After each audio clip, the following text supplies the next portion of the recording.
Basheerbagh press club లో employees coordination committee press meet లో ఉద్యోగ సంఘాల నేతలు మాట్లాడుతున్నారు. ప్రస్తుతం స్వామిగౌడ్ మాట్లాడుతున్నారు. ఇప్పుడు లైవ్ చూద్దాం.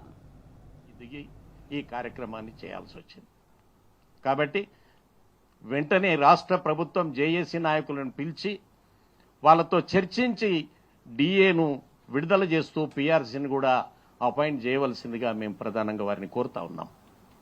అదేవిధంగా మిత్రులారా, 10,000 మంది రిటైర్ అయినటువంటి ఉద్యోగులు ఉన్నారు. 3,50,000 ఆల్రెడీ పెన్షనర్స్. మొన్న రీసెంట్గా ఈ 1 ఇయర్ నుంచి రిటైర్ అయినటువంటి వాళ్ళు 10,000 మంది ఉన్నారు. 10,000 మందికి ఈరోజు ₹1 పెన్షనర్ బెనిఫిట్ రాలేదు. దాదాపు ఒక్కొక్కరికి 50-60 లక్షల బెనిఫిట్స్ వస్తే ఇల్లు కట్టుకుందామని, పిల్ల పెళ్లి చేద్దామని రకరకాల కార్యక్రమాలు పెట్టుకున్నటువంటి పెన్షనర్స్ ఈ రోజు ఆ డబ్బులు రాక ఇబ్బందుల పాలవుతున్నారు. రాష్ట్ర ప్రభుత్వం వెంటనే పెన్షన్స్ బెనిఫిట్ ను రిలీజ్ చేయాల్సినటువంటి అవసరం ఉంది.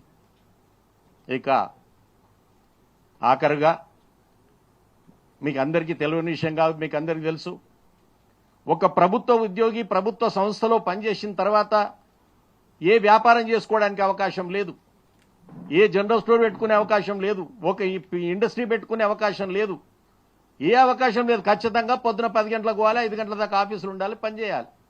ఈయనకు ఇంకా ఎర్నింగ్ కానీ వేరే సంపాదన కానీ ఏం చేయడానికి అవకాశం లేదు ఒక ప్రభుత్వ ఉద్యోగి. అటువంటి ప్రభుత్వ ఉద్యోగి నిజాయితీగా నీతిగా ప్రభుత్వ ఉద్యోగంలో పనిచేశాడు కాబట్టి రిటైర్ అయిన తర్వాత ఆయన గౌరవం నిలబడాలన్న ఉద్దేశంతో ఈ రోజు కాదు, నిజాం కాలం కన్నా ముందు నుంచి రాజుల వ్యవస్థ నుంచి కూడా మాకు రిటైర్ అయిన ఉద్యోగికి పెన్షన్ ఇస్తారు. ఎందుకు పెన్షన్ ఇస్తారు? ఏ సంపాదన లేకుండా ఒక్క ఉద్యోగం మీద ఆధారపడి బతికిండు కాబట్టి ఇతను ఏ సంస్థలో పనిచేసిండో ఆడ బిచ్చగాడిలాగా అడుక్కోవద్దు, బిచ్చగాడు కావద్దు, ఒక ప్రభుత్వ ఉద్యోగి బిచ్చగాడు కావద్దు, ఇదే ప్రభుత్వానికి అవమానం అన్న ఉద్దేశంతో ఆనాటి నుంచి ప్రభుత్వాలు మాకు పెన్షన్ ఇస్తూ ఉన్నాయి. కానీ ఇప్పుడు వచ్చినటువంటి నూతనంగా వచ్చినటువంటి పెన్షన్ విధానం కేంద్ర ప్రభుత్వం నుంచి రాష్ట్రాల వరకు ఎన్నికల్లో అనేక రకాల హామీలు ఇచ్చి, ఇష్టం వచ్చినట్టు హామీలు ఇచ్చి వాళ్లకు డబ్బులు ఖర్చు పెట్టి మాకు పెన్షన్ ఇవ్వకుండా మూడు చేయి అడ్డం పెట్టినటువంటి ప్రభుత్వాలు వస్తూ ఉన్నాయి.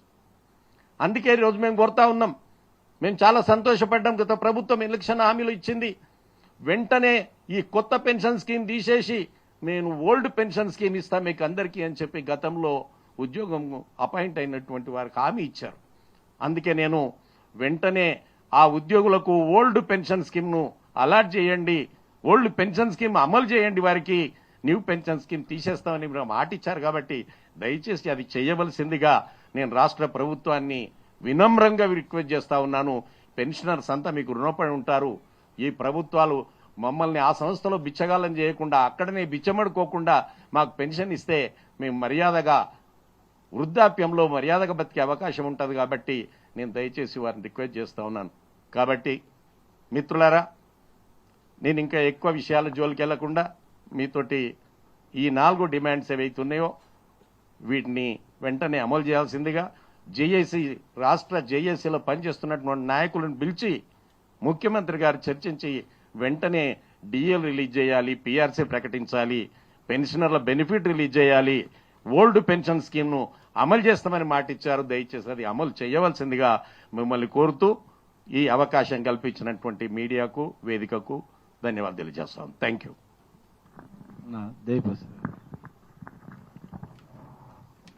వేదిక మీద ఉన్న పెద్దలకు అందరికీ, ముఖ్యంగా సుదీర్ఘ కాలం ఉద్యోగుల సమస్యలు,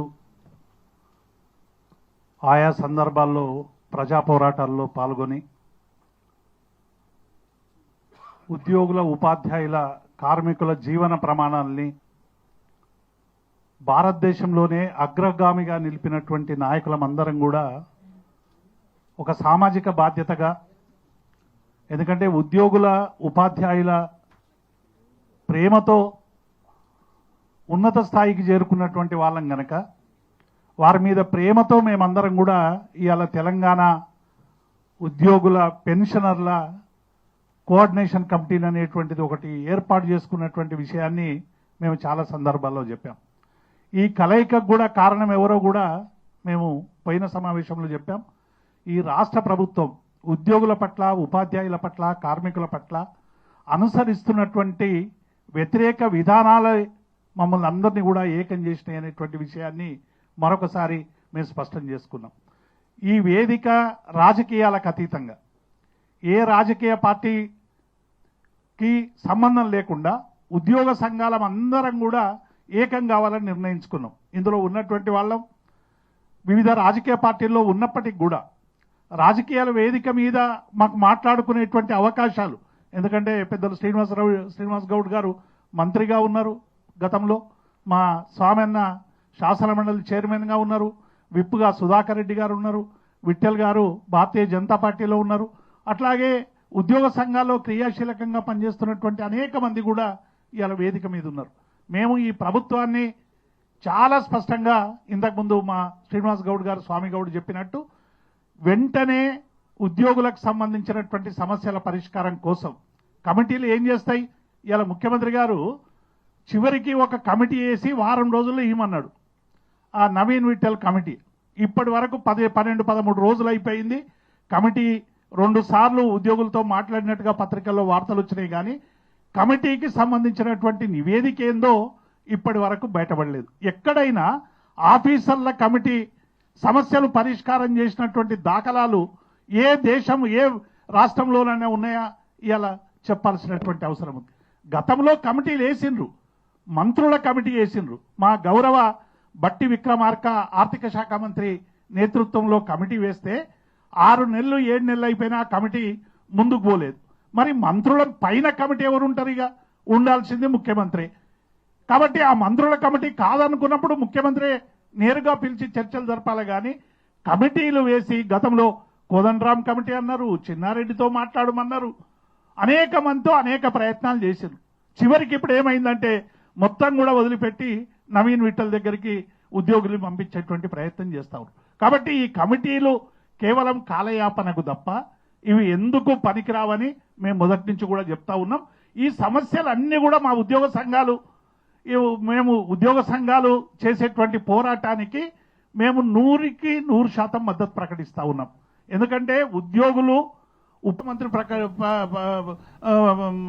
ప్రకటిస్తాడా, మీ విప్పు ప్రకటిస్తాడా? ఇక లేదో ఉద్యోగులలో విభజన తీసుకురావడానికి ఈ ఉద్యోగ సంఘాలన్నీ వీళ్ళందరూ కూడా ఏదో పార్టీ ప్రవోక్తో పనిచేస్తున్నారని చెప్పి అవాకులు చెవాకులు మాట్లాడుతూ ఉన్నారు. మేము కాంగ్రెస్ నాయకులకు చేసే విజ్ఞప్తి ఒకటే, మీరు ఉద్యోగుల సమస్యల మీద దృష్టి పెట్టండి, మేనిఫెస్టోలో పెట్టినటువంటి అంశాలు పరిష్కరించండి. మేనిఫెస్టోలో మీరు ఇచ్చినటువంటి హామీలను మాత్రమే ఇలా మేమందరం కూడా డిమాండ్ చేస్తున్నాం. కొత్త డిమాండ్ ఏ ఒక్కటి కూడా లేదు ఈ డిమాండ్లో. గతంలో ఏం చేసినాం మా పెద్దలు శ్రీనివాస్ గౌడ్ గారు చెప్పారు, చాలా విషయాలు 43% మొదటిసారి మరి పిఆర్సీలో ఫిట్మెంట్ ఇప్పించడం అంటే ఉద్యోగుల సహకారంతో ఆ రోజు గౌరవ ముఖ్యమంత్రి ఆర్థిక సమస్యలు కూడా పక్కకు పెట్టారు. కాబట్టి June 2 వస్తా ఉన్నది. ఈ June 2 నాడు ఈ డిమాండ్లకన్నిటి కూడా పరిష్కారం చూపాలి. ఏ నాన్ ఫైనాన్షియల్, ఫైనాన్షియల్ అని ఇటు ఉద్యోగుల్ని ప్రజల్ని ఎట్లా వేరు చేస్తున్నారో ఆర్థికేతర ఆర్థిక అనేటువంటి డిమాండ్లను వేరు చేసి ఇవాళ పెన్షనర్లను విడదీసేటువంటి ప్రయత్నం చేస్తున్నారు. ఎందుకంటే ఇవాళ పెన్షనర్లు వస్తే ఇవాళ దాదాపు 5 DL పెండింగ్ ఉన్నాయి, 15% ఇవాళ DL పెండింగ్ ఉన్నాయి. ఒక్కొక్క ఉద్యోగి 5,000 నుంచి 15,000 వరకు నష్టపోతా ఉన్నారు. మరి ఇటీవల వెస్ట్ బెంగాల్లో కూడా 25% DA పెండింగ్ ఉంటే సుప్రీంకోర్టు జోక్యం చేసుకోవాల్సినటువంటి పరిస్థితి వచ్చింది. ఇవాళ ఉద్యోగులకు మీరు కనీసం DL ఇవ్వమంటే కూడా దానికి రకరకాలు చెప్తా ఉన్నారు. వెంటనే పెన్షనర్లకు సంబంధించిన 8,000 కోట్ల రూపాయలు ఏవైతే బకాయిలు ఉన్నాయో అవి 2 నెలల్లో చెల్లిస్తారా, 3 నెలల్లో చెల్లిస్తారా, షెడ్యూల్ ప్రకటించి వెంటనే చెల్లించాలని మేము డిమాండ్ చేస్తా ఉన్నాం. పెన్షనర్ల కన్నీళ్లు వస్తే కళ్ళల్లో ఏ ప్రభుత్వం నిలవలేదు. అది గతంలో చంద్రబాబు నాయుడు ప్రభుత్వంలో 9 DL ఉంటే మా పెన్షనర్లందరూ కూడా శాపనార్థాలు పెట్టి చంద్రబాబు నాయుడును దింపినటువంటి పెన్షనర్లు అనేటువంటి విషయాన్ని కూడా నేను ఈ సందర్భంగా గుర్తు చేస్తా ఉన్నాను. కాబట్టి ఈ సమస్యల పరిష్కారం కోసం మేము ఉద్యోగ సంఘాలకు కూడా మేము విజ్ఞప్తి చేస్తూ ఉన్నాం. ఇది మేమేదో పోటీ సంఘమనో ఇంకొకటనో మీరు భావించనక్కర్లేదు. ఇది మీ ఉద్యోగుల, ఉపాధ్యాయుల, కార్మికుల ఉద్యమానికి బలోపేతం చేయడం కోసమే.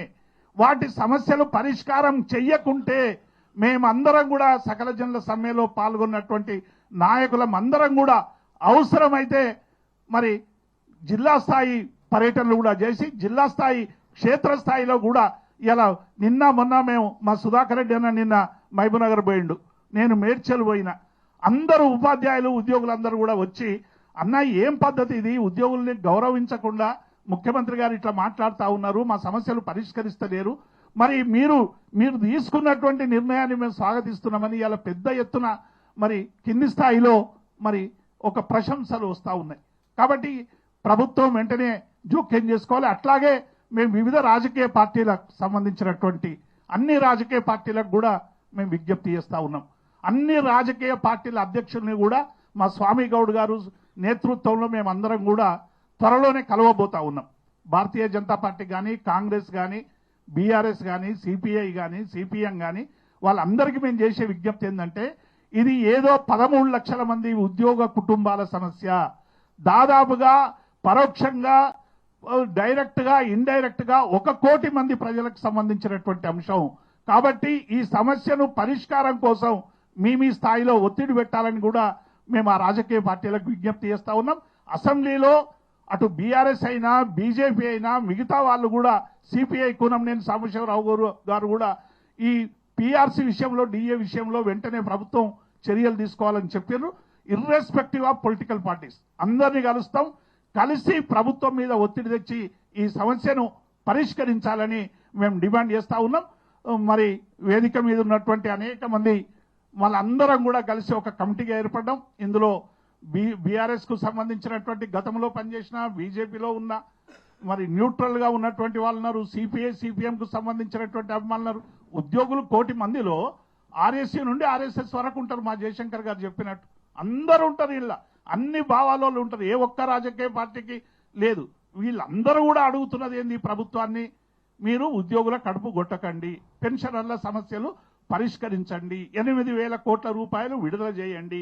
ఏదో ఇలా సీఎం ఆఫీస్ నుంచి ఒక కాగితం వస్తే అదే జీవో అని చెప్పి కాంగ్రెస్ నాయకులు కొందరు ప్రచారం చేస్తా ఉన్నారు.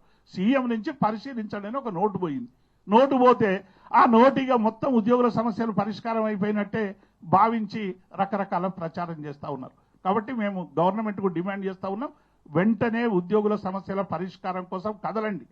అట్లాగే నిన్న జరిగినటువంటి గుల్జార్ హౌస్ లో 17 మంది ప్రాణాలు పోవడాన్ని మా కమిటీ పక్షాన అందరం కూడా తీవ్రంగా ప్రగాఢ సానుభూతి ప్రకటిస్తున్నాం, సంతాపం ప్రకటిస్తున్నాం. ఆ కుటుంబాలకు స్వాంతన చేకూరాలని మేము విజ్ఞప్తి చేస్తాము. Thank you. జై తెలంగాణ. ఇప్పుడు